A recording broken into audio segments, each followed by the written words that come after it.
Hey guys, you've joined us live on Moneycontrol. I'm Manisha Gupta, and the spotlight today is on crude oil prices, where we saw the prices gain up all in last 7 weeks. Prices gained up by nearly 20%, but the last week saw the prices decline by nearly 2%. The natural gas prices fell by 7% as well, and this is on the back of all weak economic data that we saw come in from China. Every single piece of number that came in from China was on the weaker side. Add to that the fact that there is slowdown in US as well, and even as the Saudi Arabia and Russia have been cutting output, the US production continues to increase. And from here in as well, the markets will watch for 2-3 things. One is China, where we have seen a rate cut come in today at 10 basis points. Less, too far, too few is what the street anticipates coming in from China in sense of stimulus measures. The second part is the Jackson Hole meeting, where Jerome Powell will speak on Friday. So all eyes on that as well. And the third thing really is about the US rig count, which has continued to decline. And at current levels of 520, it stands at the lowest since March 2020. What does all of this mean for the crude prices? Where are the prices headed from here? To get all of those questions answered, we have a very special guest. Joining us now is Peter McGuire, CEO, XM Australia. Peter, hi. Thank you so much for joining us. First of all, on China, because that really is the latest news, and we've seen that rate cut come in for 10 basis points. How are you reading it, and what's your sense on the impact on prices?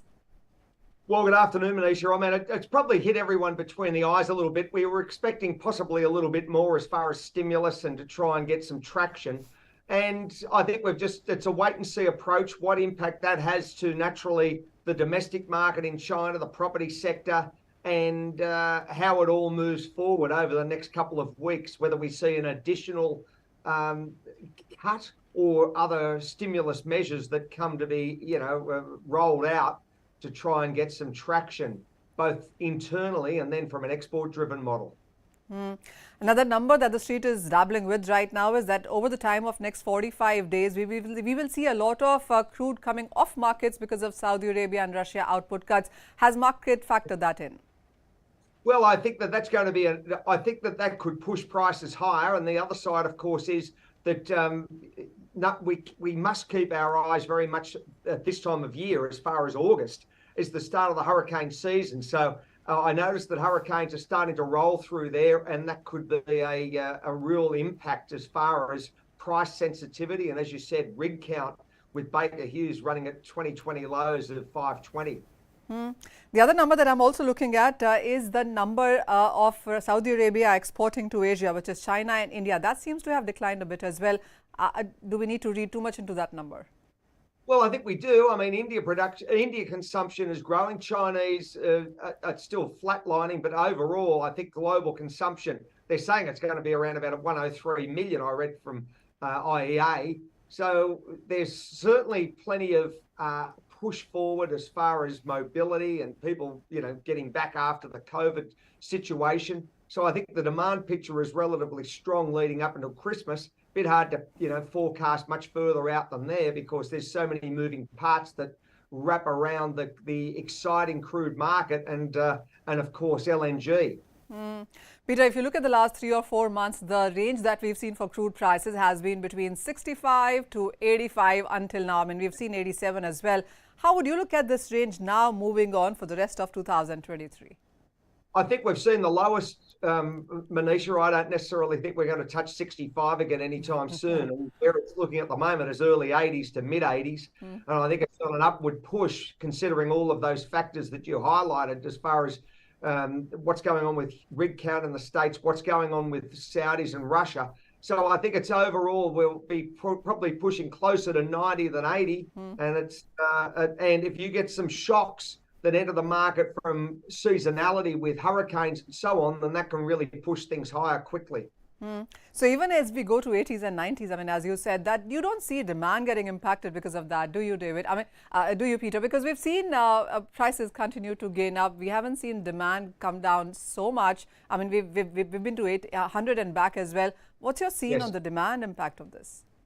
Well, I don't really necessarily think it's having a huge impact to demand, Manisha. I mean, if it went to 120 to 130, there's certainly a lot of hurt in Main Street as far as inflation and food prices and all the cost of services that are really ratcheting up all across the world. So, and all forms of energy, from electricity rolling across to, gas for heating your home and naturally, running your car on petrol.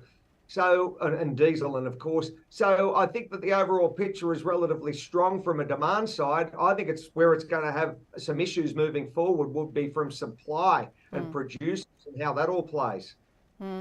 Peter, as we were just discussing before we went into for this interview, that you've been doing karate for 40 years and that takes a lot of discipline into the markets.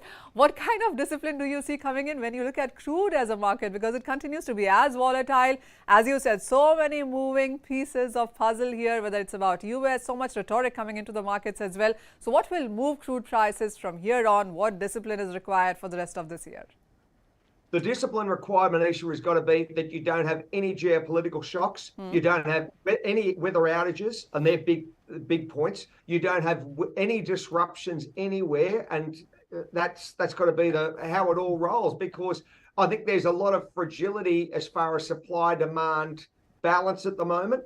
And if you tilt one side and it really and a couple of these things could play very quickly as far as weather. Yeah, as you've been in this longer than I, or as long as I should say, that we can see prices really, really go crazy to the upside, and we don't want that. Oh, yes, we don't. And I'll wind down with one final question. This one is on dollar index, because that seems to be impacting many of these dollar-denominated commodities. So while we've come back from 99 to 103 plus, what is the range you see this one as well moving on in for the rest of this year? Well, I think the 10-year, the 30-year, I'm keeping a close eye on them, and you've got to be conscious of that. We've got Jay Powell speaking on Friday, and I'm pretty sure that you'll probably see another rate rise this year before the end of the year as far as the inflation story. So I think that the US dollar will be probably 104, 104.50 by, I'd say, within the next week and a bit. So I wouldn't be surprised. I'll take 104 out by next Monday. Peter, thank you so much for joining us as always. So that is one thing to watch out for. Well, you have the dollar index to take a look at, and then the markets are also looking at Jeremy Powell speaking on this Friday. But as Peter tells us, that days of 60s and 70s in crude perhaps are done away with, and 80s and 90s is what you could be looking at. So higher crude oil prices, higher inflation, higher fuel oil prices to pay as well, as you could be looking as in forward for rest of this year.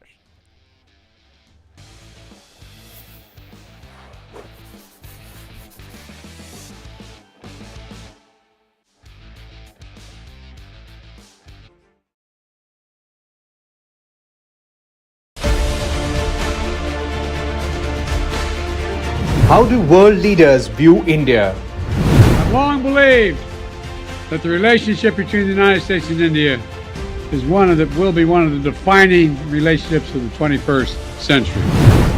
The bright spot of the global economy. The growth rate for India, which is 6.8 in 2022. Let's not forget, this is one of the bright spots in the global economy right now, such a high growth rate. The potential of India is enormous, and you have now a reformer, a radical reformer, who has the ability to transform it. On the verge of a big transformation. इस अमृत काल में हमारे संकल्पों की सिद्धि हमें आजादी के 100 वर्ष तक ले जाएगी. A magnet for investment. I'm actually incredibly excited about the future of India. I think India has more promise than any large country in the world. The world is bullish on India. Moneycontrol is bullish on India. Join the campaign. Tweet to us with #MC Bullish on India.